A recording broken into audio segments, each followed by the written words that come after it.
this painting? Why is it so beloved? Why is it so remarkable? What makes it one of the most famous paintings in history? And what was so innovative about it at the time when Rembrandt actually created it? And the answer lies in not the painting itself, but all the paintings around you. And what you are surrounded by are paintings by other Dutch artists of Cloveniers, not necessarily the same segment of Cloveniers, but of the civic militia. And what you see is that the instinct of every other artist who is given this commission of creating a portrait of the militia of Amsterdam chose to create exactly that, a still portrait. They're posed, they're standing, and he is, as it were, almost photographing them, taking their pictures. Rembrandt is giving you something else entirely. Rembrandt is giving you a portrait of a militia in motion.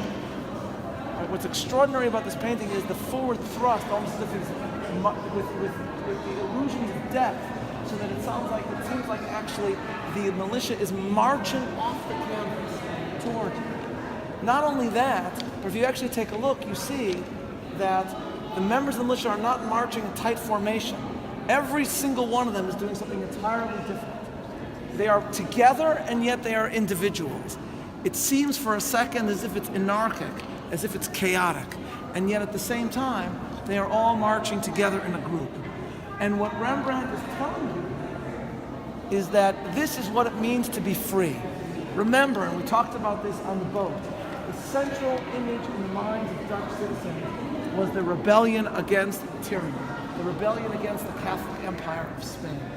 And so what Rembrandt is saying here is that, and of course it was this was in the middle of the 80 Years' War. There were 20 years left in the 80 Years' War. The on again, off again battle was still.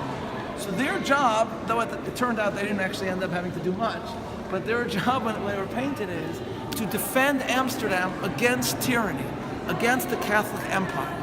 And Rembrandt is saying, this is what it means to be free.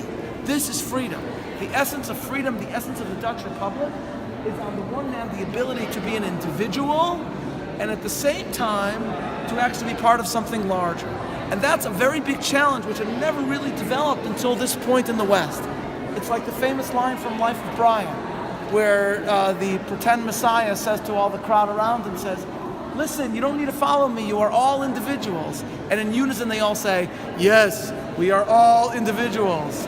We are all unique. And then one guy goes, I'm not, right? So the point, the challenge is, how do you have individualism at the same time as community? And that is what he's giving you right here. And on the one, freedom with unity, on the one hand, can create a community, can create a republic, can create a city, but at the same time, it can also, if you're used to tyranny, it could seem anarchic. It could seem chaotic. The individualism could seem chaotic. And so what's happening here is that this is not merely a scene of a civic guard. It is the very essence of a republic. That is what he's giving you here. So as Simon Schama put it, the greatness of Rembrandt's painting here is that he's saying that all these people gussied up. He's saying, and this is going to be you have to think about this when we look at Vermeers, that there is nothing less like a Vermeer than this. Vermeer is going to give you almost like a still life with people in it. A beautiful, quiet scene of a maid pouring a jug of milk. He is giving you chaos. Why? Because Rembrandt he doesn't just want to show the exquisite stillness of a jug of milk. He wants to say, what is our community? He's living in a land that is a target of relentless military hatred by the French and the Spanish. This is Schama I'm quoting. All these people gussied up in their fancy dress, he's saying, are free citizens. He's saying we are not like the regiments of those vile Catholic despots in France and Spain. We are free citizens, and should the duty call, we will shoot our muskets and we will march forth, embodying both our freedom and our determination to die for our city and our Commonwealth. On the one hand, it's chaotic, but that's the point. It's a centrifugal force of exploding liberty. And Banning Koch, which is the name of the leader, Banning Koch over there, and I think his name's like William van Uylenburg, the guy dressed in black, the leader, Banning Koch, is leading them. They are almost marching out of the picture. So the nature of a free society is that it has to have freedom, individuality, without falling apart entirely. That's what's happening in this painting. Now with that in mind, let's pick out some of the amazing different features of what's going on. So if you see what's happening here, actually, is that Rembrandt, there are three different people in this painting who are doing the three different stages of firing a musket. Think about the last time you guys fired a musket. As you know, there are three different parts to it. First, you load it. That's the guy over there in the red. He's loading the musket, you see? Now, right behind Banning Koch, there's a guy with a mask on. With a mask on. You see that? The guy with the mask? He's wearing like armor and he has like green on him. Everybody see that? He's actually firing a musket. You see if you look at in between Banning Koch and his lieutenant, the guy in yellow, there's a musket going off. It almost looks like he's shooting off his hat. Okay, that guy's firing a musket. And then after you fire a musket, as you all know, Aleph Bays of firing muskets, what do you do right after that? You have to blow the powder off the top of the firing, where the firing hammer comes down. So the guy right behind the lieutenant in yellow is actually blowing the top of his rifle. You see that? So those are the three stages of firing a musket. Now, and so he's actually not. It's an illusion of unity here, but it's actually quite chaotic. People are doing three very different things that are the three different parts of handling a gun. People who have studied this and have looked up close at the guy, by the way, blowing on his musket, shows that he's acting very irresponsibly.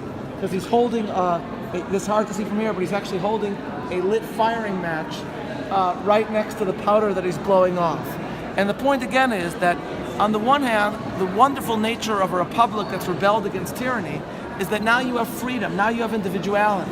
But with individuality, the danger is that you will have chaos, right? As it said, if you have a republic, you can have like in Shoftim, Vayamim haim ein melech b'Yisrael, ish kol hayashar be'einav ya'aseh. And with freedom and with individuality, it can quite literally blow up in your face.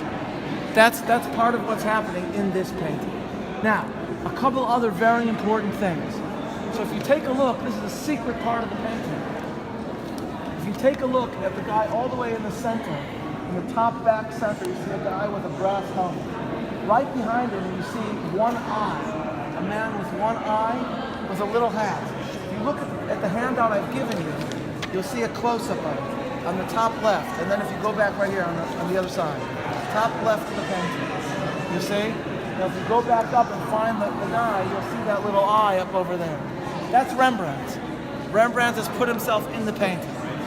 As we'll see as a theme throughout our talk, Rembrandt is deeply interested in eyes and what he does with eyes. That's what the talk that we'll give over Shabbos. And so that is Rembrandt. Rembrandt has placed himself, as it were, as the commander of this scene. He is the director of what is happening here. His one eye is peeking out. That's Rembrandt over there. Everybody see that eye of Rembrandt? That's something else. Now, that's one very striking aspect of this painting. The other striking aspect of this painting is someone who doesn't seem to belong at all. And that is the little girl over there. See, and actually Rembrandt has done this mix of light and darkness. By the way, the name The Night Watch is not the name Rembrandt gave it, and Rembrandt did not intend to show a painting of people marching at night. The painting just got darker as it aged, and it developed the name The Night Watch. The real name was probably something like The Cloveniers of Amsterdam led by Banning Koch. That's what it was. This is not meant to be taking place at night. This is meant to be taking place during the day. They're not marching at night, they're marching in the day. But nevertheless, Rembrandt has a style called chiaroscuro, which is a mix of light and darkness. And he has allowed the light to focus on that beautiful little girl, who for some reason is holding a dead chicken on herself. Okay, everybody see the dead chicken? You can see it also closely in the picture. I've given you a close-up. There is a dead chicken. She's going for Shabbos to make chicken soup. Okay?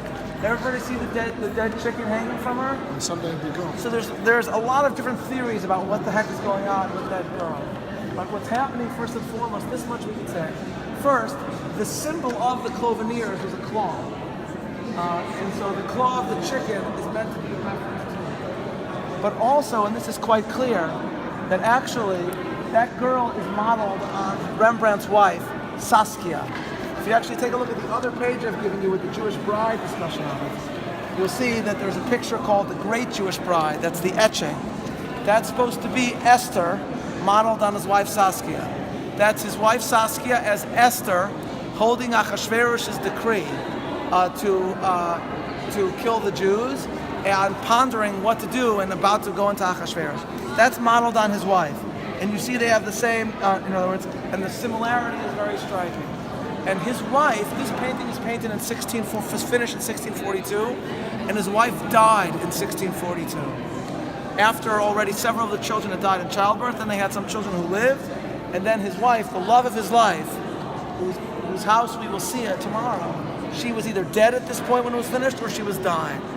And so that is quite literally her ghost. That is the ghost of his wife Saskia in the form of a little girl. And in that respect, the dead chicken hanging from her is not just a sign of the claw of the cloven ears. It is also the very symbol of mortality and of death. And so Rembrandt has put himself in the picture, and he has put his wife in the picture. Now, all this is said in pretty much any discussion of the Night Watch, everything that I've said thus far. This is integral to understanding the Night Watch, and this is what everybody talks about when they see the Night Watch. But the Jewish connection to the Night Watch is, I think, particularly interested and focused on by only very few people. Rembrandt was working on this, got this commission, was working on this for some time, up till 1642. Now, around the same time, Rembrandt did an etching. This was finished in 1641, the same time he was working on it.